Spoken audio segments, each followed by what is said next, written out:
1970-ci il.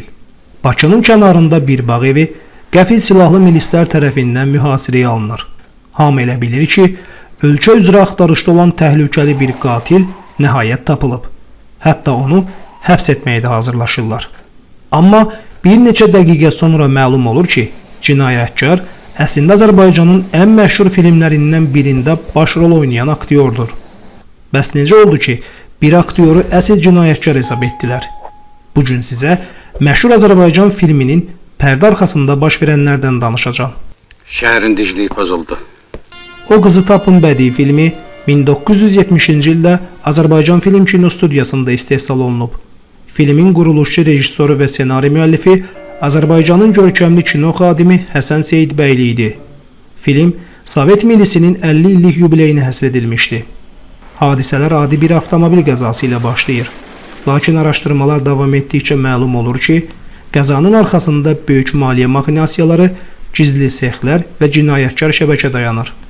Filmdə dövrün ən məşhur sənətkarları iştirak etsələr də, maraqlı seçimlər də edilmişdi. Maşını sürütsənə. Yoldaş Şəşərlik aradan çıxdılar. Milis polkovniki Zeynalov obrazını Azərbaycan teatr və opera sənətinin görkəmli nümayəndəsi Şəmsi Bədəlbəyli canlandırmışdı. Filmin əsas qəhrəmanlarından olan mayor Rüstəm rolunu isə Tofiq Mirzəyev oynamışdı. Maraqlıdır ki, o peşəkar aktyor deyil, televiziya rejissoru idi. Həsən Seyidbəyli onun görünüşünü və xarizmasını bəyəndiyi üçün bu rola dəvət etmişdi. Cinayətkar şəbəkənin rəhbəri Şirinov rolunu oynayan Ağa Hüseyn Kərimov da aktyor deyildi. O, uzun illər kinostudiyada səs mühəndisi kimi çalışmışdı. Lakin fərqli siması və sərt görünüşü rejissorun diqqətini çəkmişdi. Filmdə axtarılan və hər şeyin düyün nöqtəsi olan Əminə obrazını ifa edən Sevil Qasımova çəkilişlər zamanı hələ 10-cu sinif şagirdi idi. Mən getdim. Niyə belə tez? İşim çoxdur. Axı da qorxuram. Filmin operatoru Arif Nərmanbəyov, rəssamı isə Məmməd Hüseynov idi. Həsən Seyidbəyli filmin reallıq hissini artırmaq üçün çəkilişləri studiya pavilyonları ilə bərabər canlı Bakı mühitində aparmışdı. Filmin bir çox təhlükəli, gərgin və gizli görüş səhnələri əslən Nardaran kəndindən olan Həsən Seyidbəylinin istəyi ilə Nardaranın Səfxanı məhəlləsində və kəndin dəniz kənarındakı qayalıqlarında lentə alınıb. Milis idarəsi və bəzi qapalı məkanları isə Azərbaycan Film Kino Studiyasının pavilyonlarında qurulan dekorasiyalarda çəkilmişdi.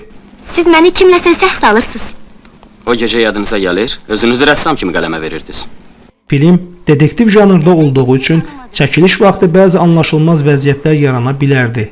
Həsən Seyidbəyli səhvə yol verməmək üçün Daxili İşlər Nazirliyindən general Arif Heydarovu məsləhətçi kimi çəkiliş prosesinə dəvət etmişdi. Film ilk dəfə Daxili İşlər Nazirliyinin əməkdaşları qarşısında nümayiş olunmuşdu.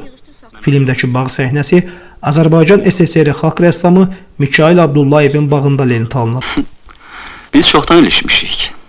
Filmin çəkilişləri zamanı həm gülməli, həm də çəkiliş qrupunu şoka salan böyük bir anlaşılmazlıq yaşanıb.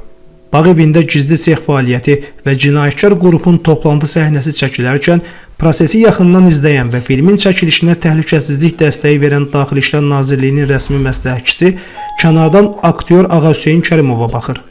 Aktyorun qrimdəki sərt görkəmi və real davranışı nazirlik rəsmisində şübhə yaradır.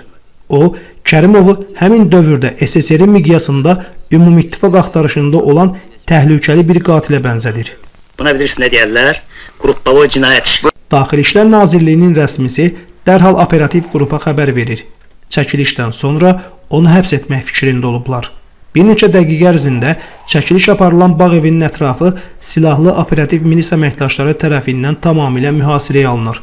Rejissor Həsən Seyidbəyli və kinostudiya rəhbərliyi işə qarışaraq onun cinayətkar yox, filmin əsas aktyorlarından biri və kinostudiyanın səs mühəndisi olduğunu sənədlərlə sübut etdikdən sonra həbsin qarşısı son anda alınır. Bu hadisə uzun müddət kino aləmində maraqlı xatirə kimi danışılıb. Silahat yerə! Filmin əsas mövzusu Sovet iqtisadiyyatındakı qanunsuzluqlar, gizli sexlər və dövlət əmlakının talanması ilə bağlı idi. Belə mövzular isə həmin dövrdə çox həssas hesab olunurdu. Sovet senzurası filmlərdə dövlət quruluşunun və sisteminin mənfi tərəflərinin açıq göstərilməsinə həmişə ehtiyatla yanaşırdı.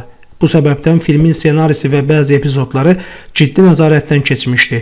Buna baxmayaraq, Həsən Seyidbəyli filmin əsas ideyasını qoruyub saxlamağa nail olmuşdu. İndi keç o buratığa. Bir adamla söhbətim var 3 dəqiqəliyə. O Qızı Tapın filmini xatırladan əsas amillərdən biri də musiqiləridir. Filmdə unudulmaz sənətkar Oqtay Ağayevin ifasında səslənən Kimsən sən mahnısı film ekranlara çıxdıqdan sonra bütün SSR-də hitə çevrilmişdi. Küçədən ötənin birində soruşdum bu axşam soruşdum kimsən sən kimsən sən. O Qızı Tapın sadəcə dedektiv film deyil. Bu ekran əsəri köhnə Bakının görüntülərini, dövrün insanlarını, Azərbaycan aktyor məktəbinin gücünü və klassik kino ənənələrini özündə yaşadır. Aradan yarım əsrdən çox vaxt keçsə də film hələ də maraqla izlənilir. Bəlkə də bunun səbəbi sadədir. Çünki yaxşı filmlər qocalmır. Onlar sadəcə zaman keçdikcə daha da qiymətli olur. Bu kimdir?